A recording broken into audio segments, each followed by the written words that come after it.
Hi guys! Joy here. Palaisipan muna tayo guys. Which do you think of these two is the original and which one is the fake one? Let me shake it guys. Itong isa naman. Okay. Ito po ang original.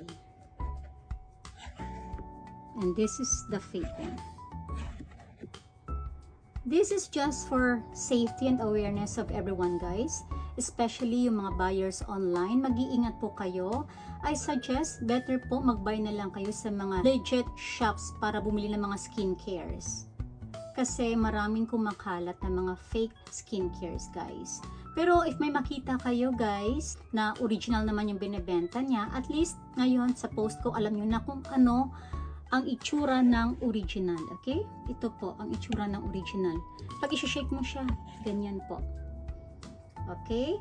Ito po yung fake. Tingnan nyo pag i-shake ko, ibang-iba siya. Okay guys? Para lang po safe tayong lahat. Yan lang guys. Be beautiful and be kind. God bless.